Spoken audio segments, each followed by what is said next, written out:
Hello everyone, it's D to the B here, and I'm here with another response video. So, my plan was to make a response to either Star Wars Explains Kenobi video or Cosmonaut's horrible Loki video about Season 1.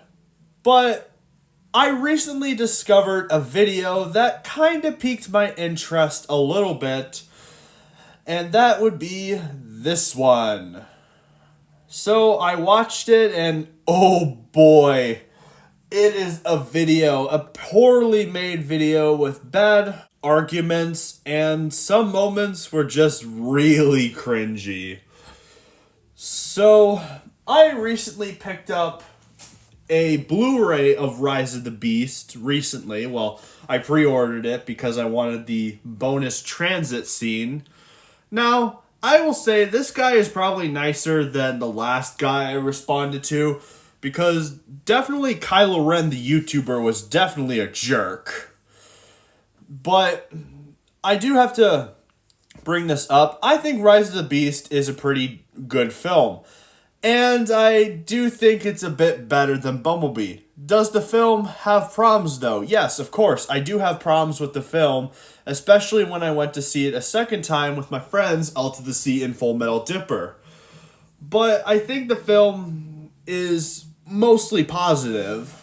There are things to critique about the film, but I think it's mostly positive. And I feel like there are people that hate it too much. And they have the right to, that's fine, but I feel like the movie needs to get a bit more respect. But anyway, let's get started with this guy's video. Transformers Rise of the Beast is the most forgettable movie I've ever watched. Right next to Age of Extinction, The Last Night, and yeah, that's pretty much it. You may say, well, Revenge of the Fallen was written without script. No, you little goofy gooper. It was actually starting off good with the Energon reserves so the Decepticons can make, baby Decepticons. But nope, the movie said, oh, Optimus is dead. We must Matrix of leadership, Egypt, the Fallen, the...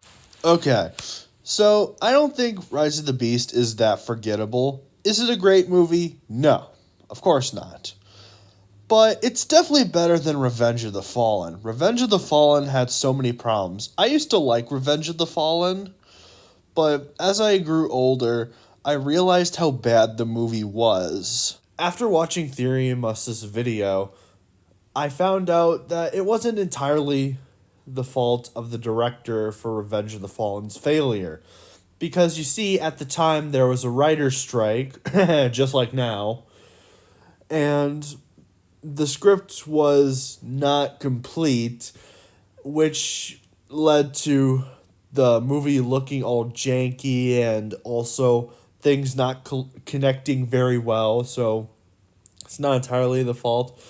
I'd say the only redeeming thing about Revenge of the Fallen is the villain. That's it. Everything else kind of... Okay, maybe the action scenes are pretty cool too. Like the forest fight was pretty good.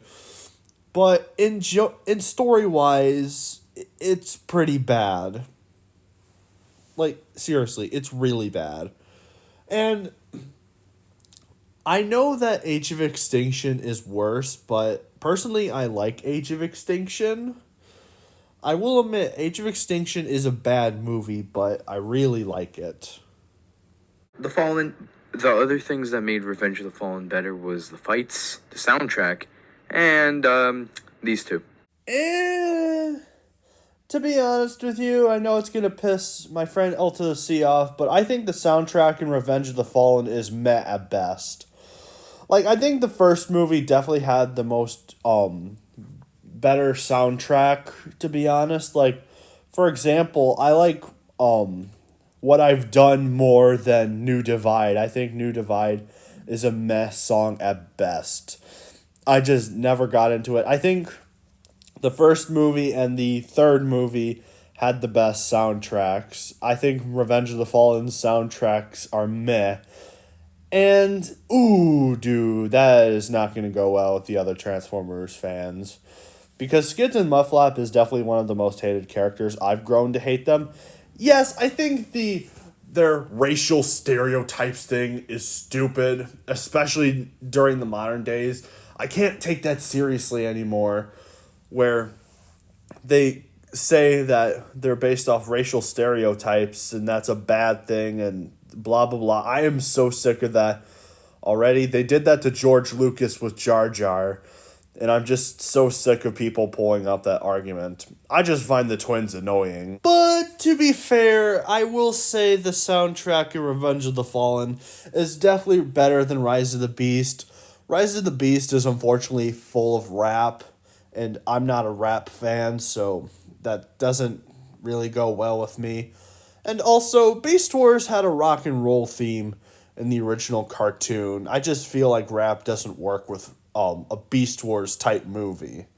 But let's continue on. These two. But back to Rise of the Beast. The reason I think this movie's awful is because they had Unicron in this movie, the Maximals, the Predacons, and the Terracons. At that point, why not include Galvatron? But matter of fact, why not include everyone in the series? Why not make just like a little cringy Infinity War that is empty and boring? But that... Okay, let's see.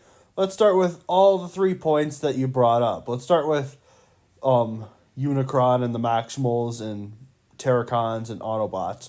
So, I don't think that makes the movie bad. It was actually nice to see Unicron in live action, since The Last Night robbed us of that opportunity because reasons.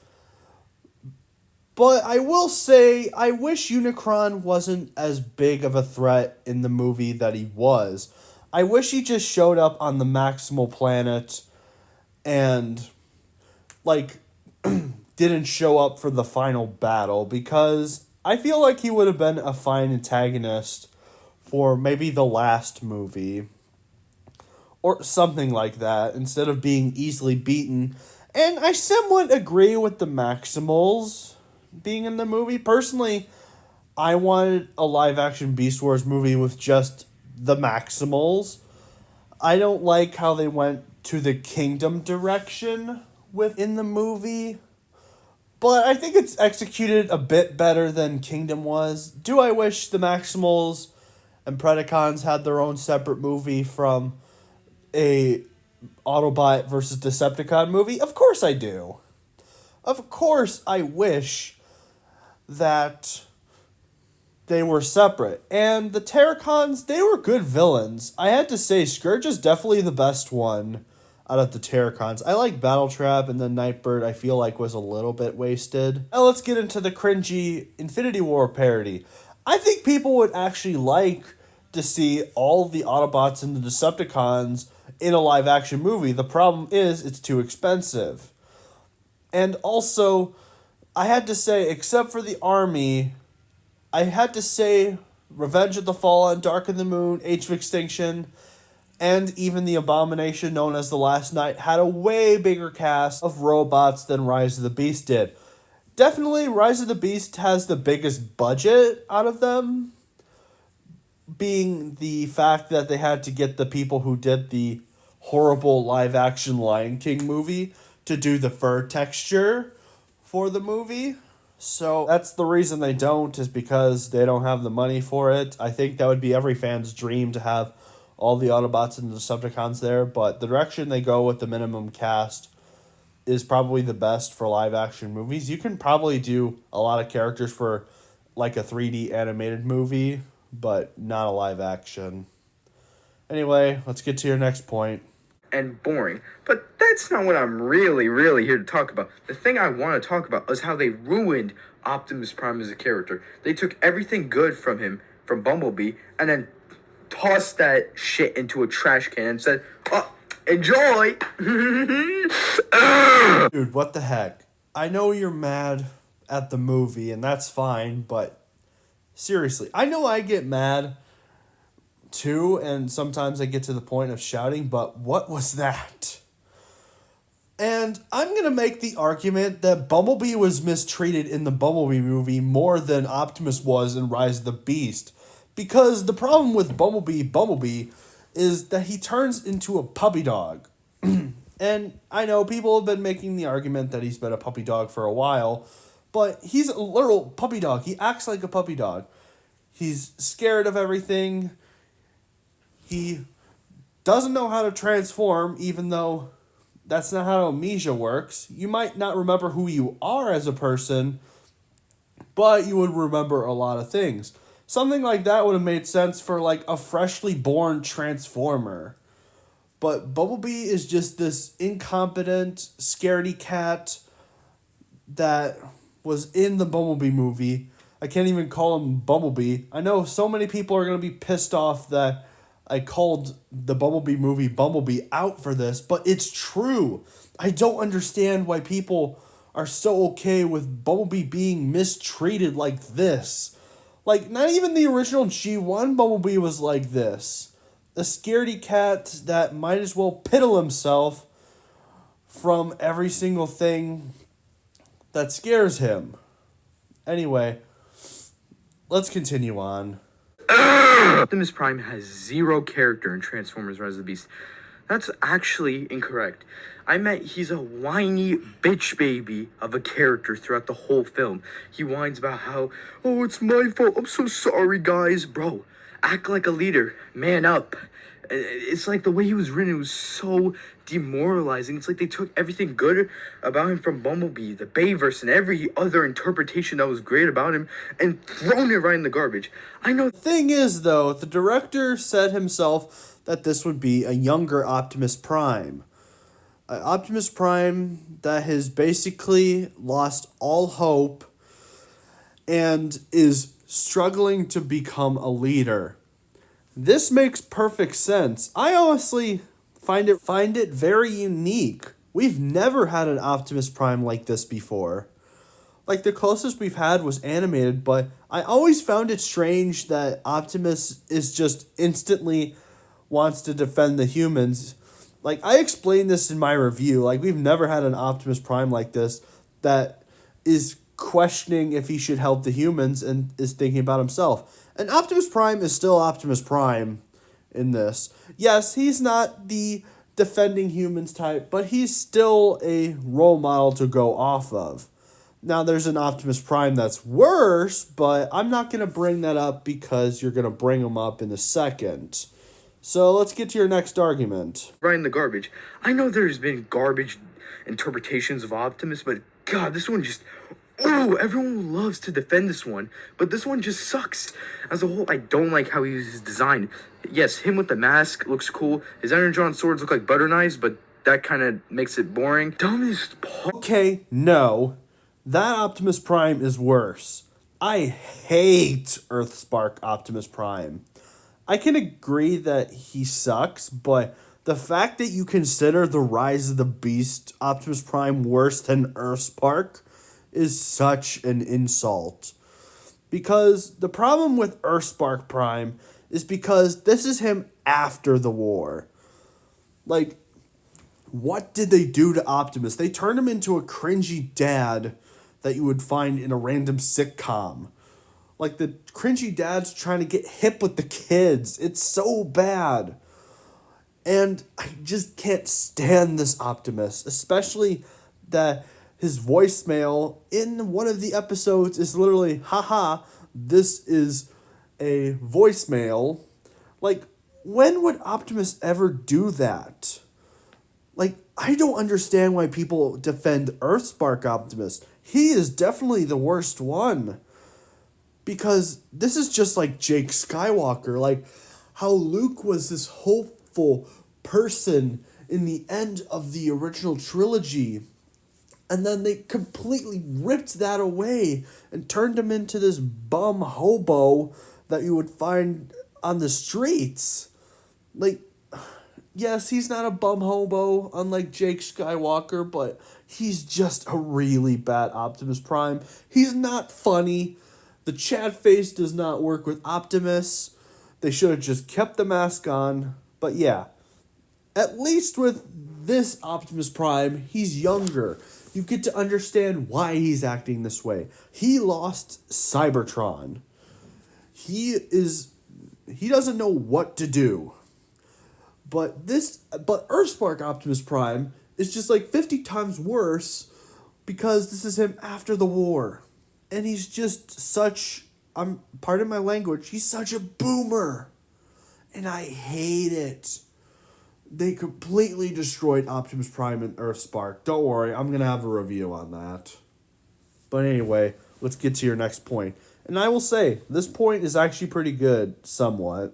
Boring. Dumbest part I hate about this movie has to be that they took out the fight between him and Transit.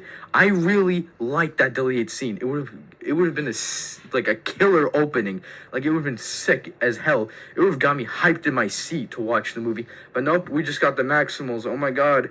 Ape Link, he got killed by Rust Bucket. Don't convince me that's Scourge. That doesn't look like Scourge. Okay, I'll agree with this somewhat. I wanted the Transit fight too. And I saw the deleted scene. I thought it was really good.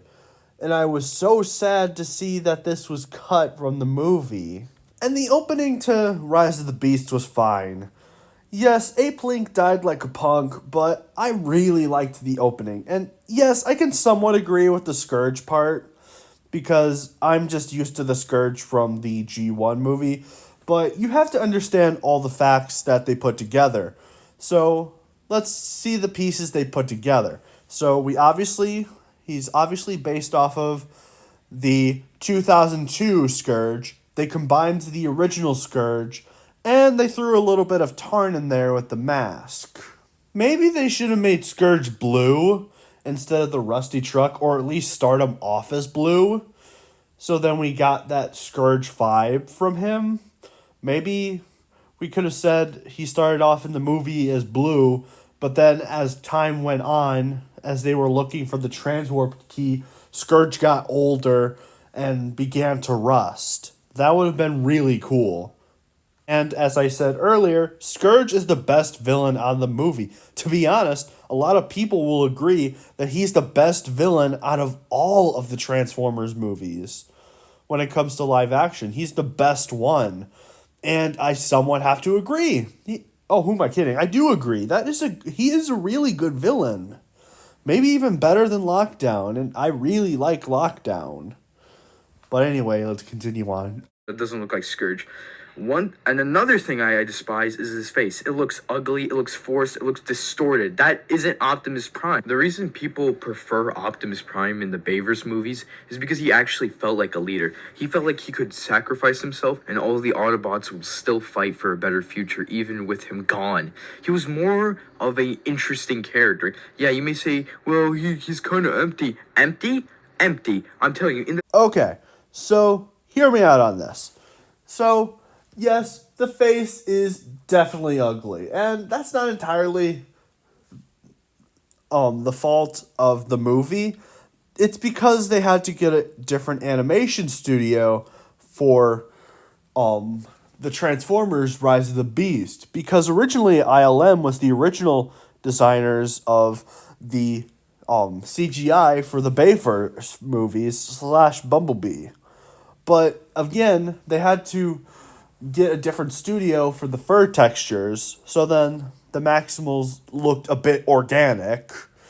Because, again, a movie with all those fur textures is way too expensive by ILM standards. So they had to change the studio so then they could get that texture down. And yes, and on to your second point, not a lot of people like Bayverse Prime, to be honest. Because they claim he is a murderer, a psychopathic murderer that rips off faces and gives no mercy to Decepticons.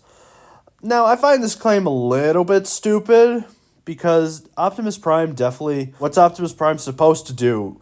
Hug rainbows and frolic in the flowers? Sorry, I couldn't pronounce that word for a second.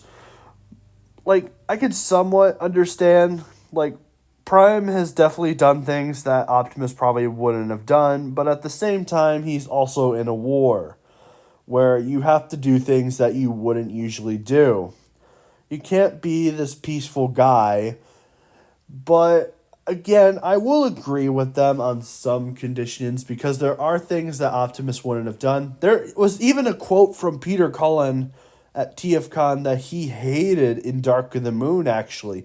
I'm going to play the clip real quick for you, and then we'll get to your next argument. If I was asked to say a line that was just not Optimus Prime, you know. I would say I really don't want to read that line. Yeah, I don't think he'd say that. And there was only one director that ever told me, he said, well, just say it anyway. I want to have it. I want to have it. I just don't feel comfortable. So, well, listen, just read the line. Okay. Okay, I'll read it. And it's just not Optimus. It wasn't Optimus. I'll kill them all. That's not Optimus. I'm telling you, in the Bayverse film, the Autobots had more, like, personality, had more everything, including Optimus.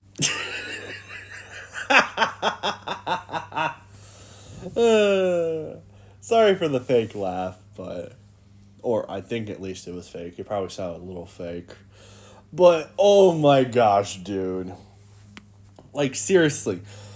All the Autobots were good characters and everything. Really? Because last I checked, there were a lot of characters that were Transformers in the Bayverse that didn't have any personality whatsoever.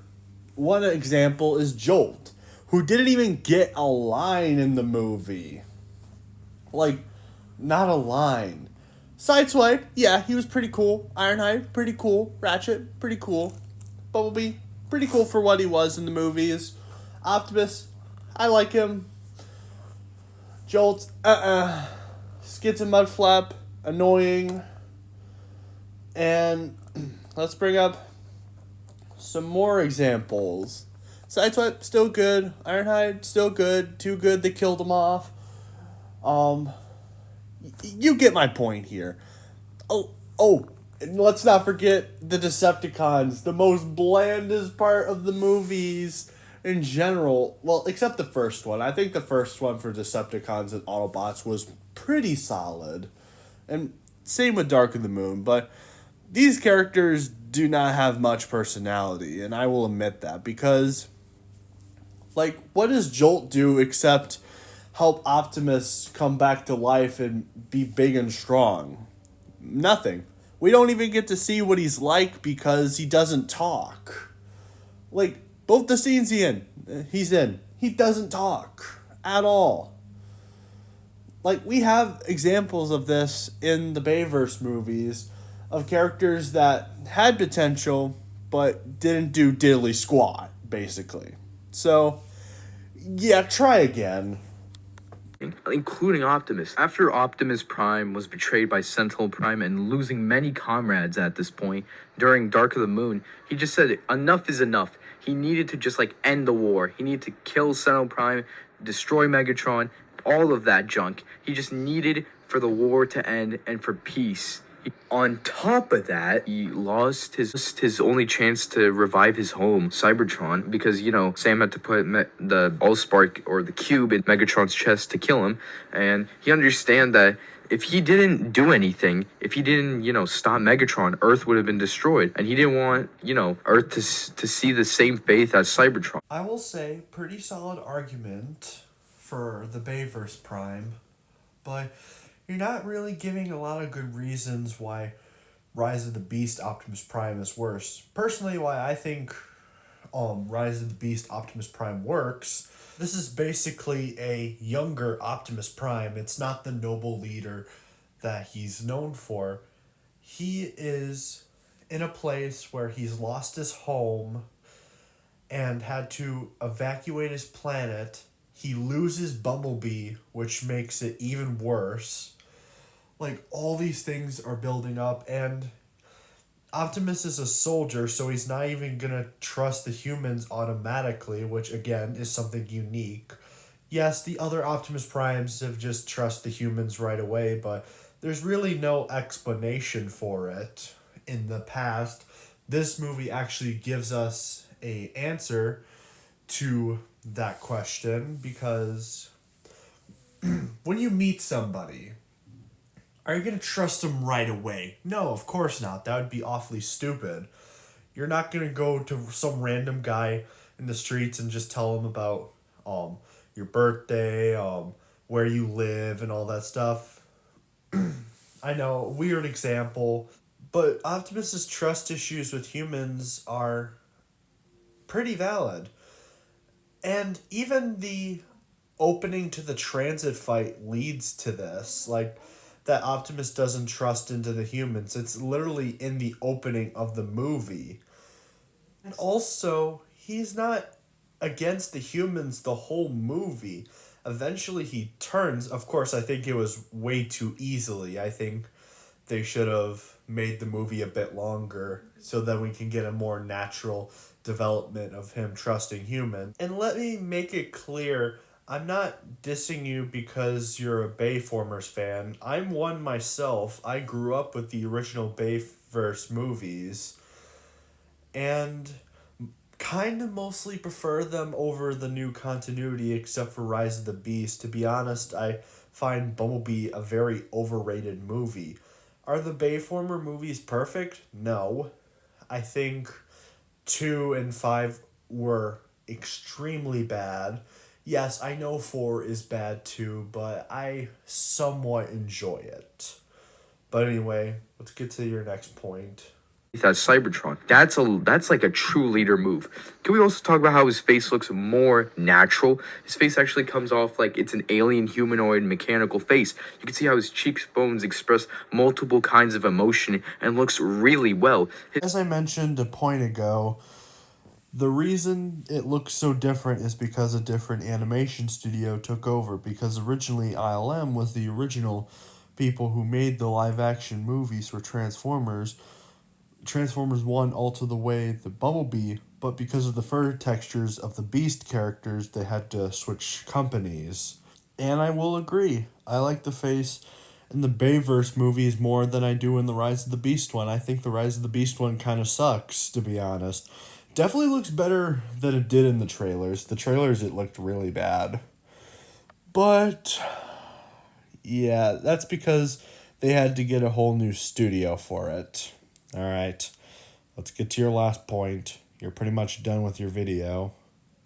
Looks really well. His weaponry, or his arsenal, others may say, is absolutely awesome. Like his Energon swords, they were like, first he could just like pull them out of his like wrist area or something, which was cool, but then he could just have them handheld, and they were awesome as well. They looked like alien swords. His axe was awesome. His shield was cool. So, in conclusion, my balls itch, and thank you for watching. We'll agree that the weaponry in the Bayverse is pretty good. I'd say it was pretty good until the later 2 films, but it seems that you have the same opinion on that. And I did find it weird how they changed it extremely from the trailers from the movie, because the Energon sword in the trailer looked more like the Bayverse sword than it did in Rise of the Beast. Like, they completely changed it. They had the same shape of the sword, but it was gray for some reason in the middle instead of its orange. I found that strange. But we're done with your video. He had a few good points here and there. I'd say like 2 or 3, but the video was still poorly structured. In the future, here's some feedback in a very polite way. I would say do a bit more research on your topics. Try to give a bit of a more structured argument to your points, because you can't just say he's bad because he's bad. The only thing close, I guess, I could give you that was whiny, that was about it, but that itself isn't true, because he is in a stressful place. You know what? I'm going to play this clip from Rise of the Beast. Mirage basically sums up why Prime is acting the way he does. Man, I'm just trying to collect this money and get your angry ass boss off of Earth before he blows a gasket. Don't take it personal. He just misses home. And I think he blamed himself for us getting stuck here. Earth was supposed to be a pit stop, you know, a place for us to regroup and rejoin the war back home. Prime feels like it's his fault we've been stranded here, like he has to fix it all on his own. All right, team. Yeah, that's a mic drop moment right there. But in all fairness, I'd say, dude, get better with arguments, because unfortunately, there's going to be a lot of people to tear you down if you don't have structured arguments. I remember I used to not have really structured arguments either, and that was something I had to work on. I'm still working on that, but if you're going to make a bold claim like that on the internet, you have to have a good structured argument, or a bunch of people are going to tear you down on the internet. Anyway, this is D to the B signing off. I hope you enjoyed this video. Have a nice day, everyone.